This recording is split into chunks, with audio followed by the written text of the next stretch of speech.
Welcome to the Mile High Hoops podcast. I am Jake Shapiro, and we're talking all things Denver Nuggets as always, as they are riding their hottest stretch of the season, winners of 7 in a row. You might have your Valentine next to you listening to this, or maybe you're driving home to your Valentine in this snowstorm.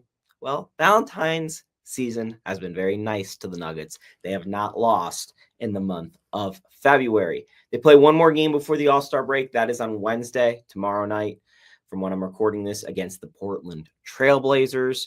The Blazers were hot as a kettle. I mean, maybe the hottest team in the NBA before the Nuggets ran into them on Monday and put up a season high 146 points.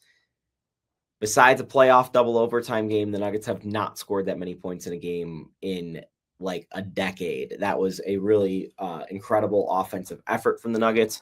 And when your pace is that high and when you score that many points, allowing 117 isn't necessarily indicative of bad defense, because the Nuggets actually played some good defense in that game. It just got so out of hand. It did not matter towards the end. Jamal Murray gets ejected. Didn't really matter. The refs were lunacy last night in officiating Nikola Jokic.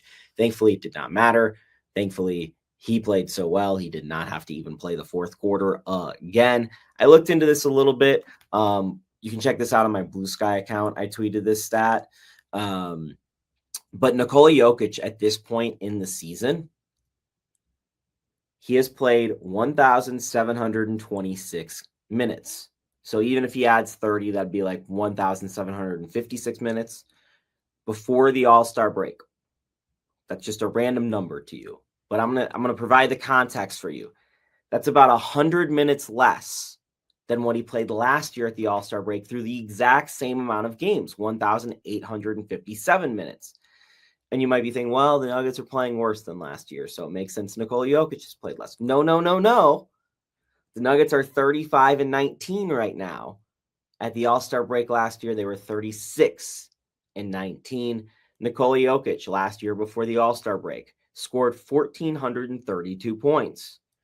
This year, with one game to go before the All-Star break, has scored 1,432 points. Point is, Nikola Jokic this season is playing less, which is good, especially for a team that ran out of gas in the playoffs in a Game 7. Jokic was certainly not the guy who ran out of gas.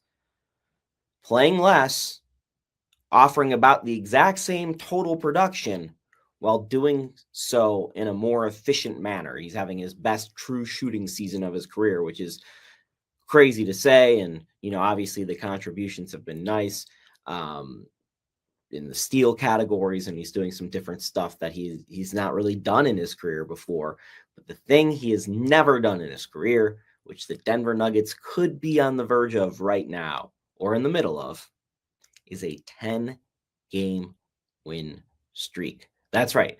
Somehow the Nuggets, who have been awesome for the last decade with Michael Malone and Nikola Jokic, have never won 10 games in a row, which is normally a pretty good barometer of a dominant team. And given the fact that they won a title, you could call them a dominant team. They play Portland one more time on Wednesday, as we said. It's kind of a trap game. Everyone's going to be thinking about Cancun. Nikola Jokic is going to be thinking about how he has to go to the Bay Area all weekend. Nuggets just put up a season-high 146 against this same Blazers team. Blazers might have a healthier roster in this game. But if they get through that, that's 8. Charlotte comes in here to start their post-All-Star break play on Thursday, February 20th.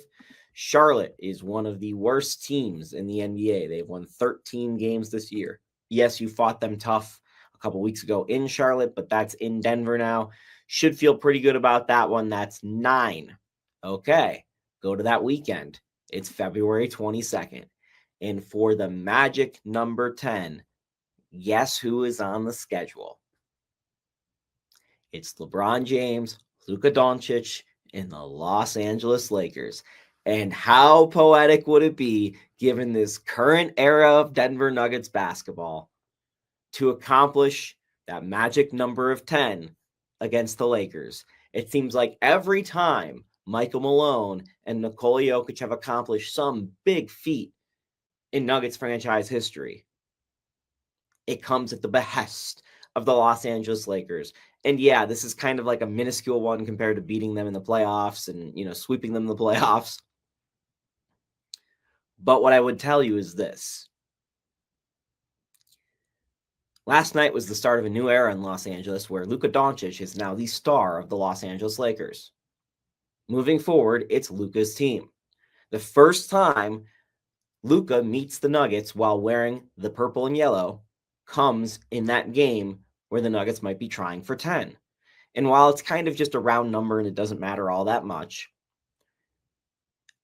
I feel like it's a positive indicator, a positive sign of how the Nuggets will do in the Lakers' new era against the Nuggets, because the Nuggets are still in this same era. So that's what I'm kind of looking for right there, right? Is how does that play out? How does this win streak play out? And then, starting with that Lakers game, the Nuggets have a stretch of a lot tougher games coming up after that to end February and through March. So this is a great time to stack wins. They've done it exactly so. They're bumping up against Memphis in the standings in the West for second place. They're not going to catch Oklahoma City at first. Oklahoma City might not even lose 19 games on the entire season. Nuggets have already lost that many. But getting the 2 seed in the West and getting the remnants of the play-in at 7 would probably be beneficial to the Nuggets. I mean, even heck, a 3 seed is better than a 4 seed where they were sitting for quite a while.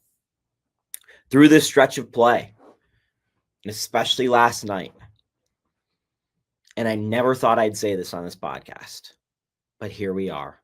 Jalen Pickett appears to be a real deal NBA rotation piece capable of contributing through 82 games of the regular season. Now, I do believe he's too small to play in the playoffs, but that doesn't mean he's not a valuable NBA player. Monte Morris proved this to be true for the Nuggets for years, right?